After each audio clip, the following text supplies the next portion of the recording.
Many years ago, I was asked a very interesting question.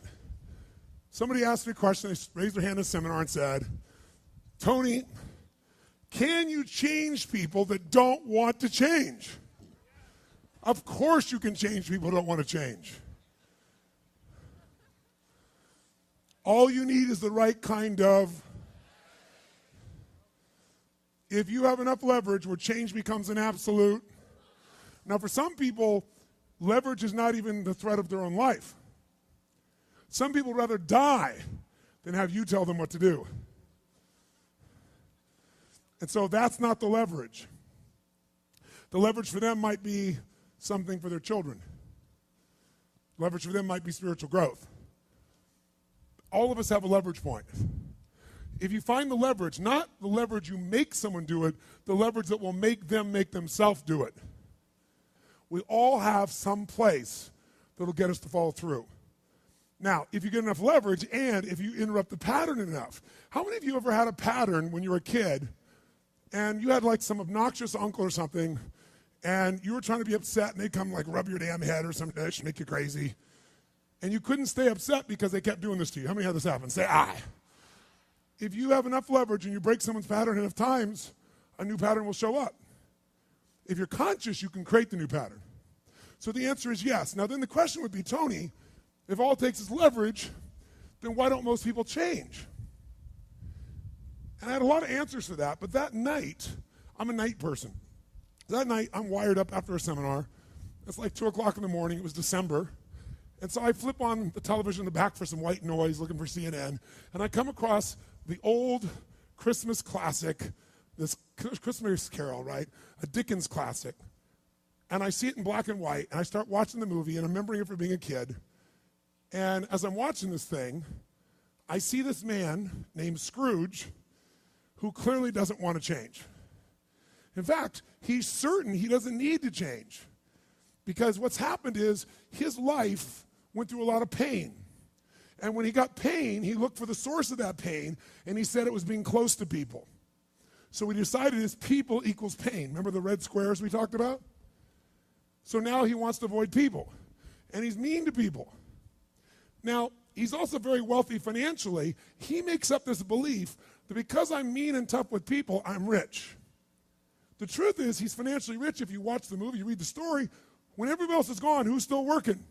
He is. He's hardworking, he's thrifty, he's smart, he's intelligent, but he thinks he's rich because he's mean. So he doesn't want to lose being rich. He doesn't want to lose not being hurt. So he has a belief. Be mean to people and everything works out, even though he's miserable. Can we have beliefs that make no sense and yet still believe them, yes or no? Sure, we just get wired. So I'm watching this guy. Now, the only way people change is if they associate either enough what? Pain, so they have to change, or they associate changing will equal enough what?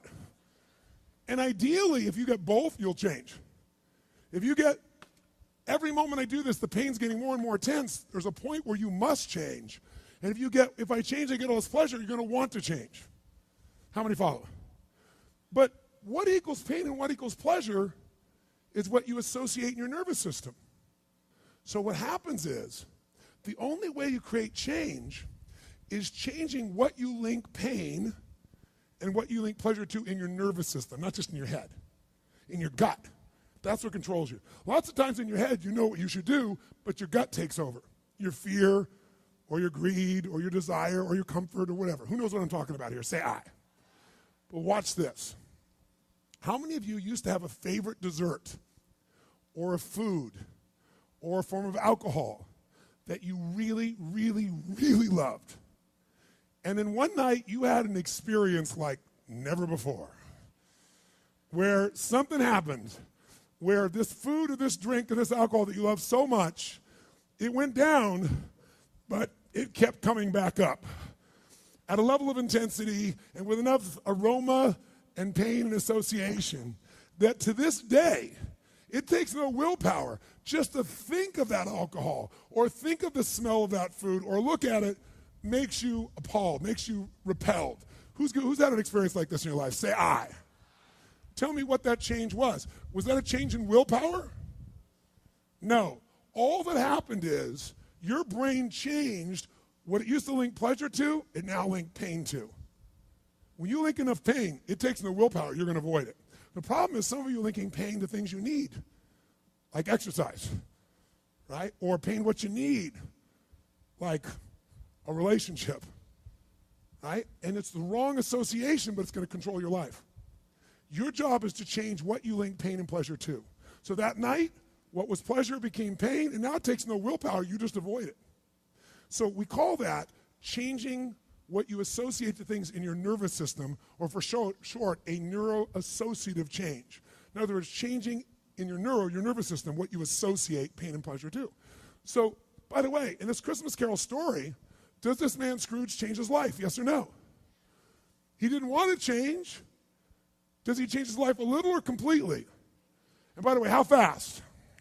At a heartbeat, in one evening. How does it happen? 3 neuroassociative conditioning specialists show up at his house. Right?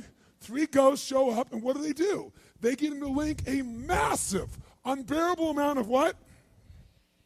To all the things he did in the past around people. Then they go to everything he has in the present, pain, and everything in the future, pain, till there's so much, there was nowhere to escape. Here's the other reason why people don't change. Because right now, my relationship's in pain. But it was good in the past. So you escape having to change by remembering a good time. Or I might be coughing and having these problems with cigarettes right now, but you know what? George Burns lived to be 102. He smoked cigars, by the way, and he's 1 out of 10 billion people that pulled that off. But let's not confuse ourselves with ratios. So you make up what the future is. If your present is painful, you can escape to the past and get out of the pressure to change. How many follow this? Say I.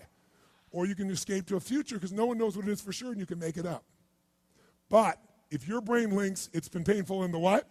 Past, and it's even worse in the, you'll change like that. Who here has ever stayed in a relationship that you knew was not right for you? It wasn't right for you, it wasn't right for them. Who has ever stayed in a relationship way too long? Who's done this before? Raise your hand. Say I. It wasn't good for you, it wasn't good for them, yet you stayed. Why? Why? Because even though it's painful in the present, what'd you do? You said, it'll get better over there in the future. Who finally changed? Who here finally changed that? Say I. How'd you do it? Your brain went, it's painful now, it was painful in the past, it's going to be worse in the future, that's it. That's what I call a Dickens pattern.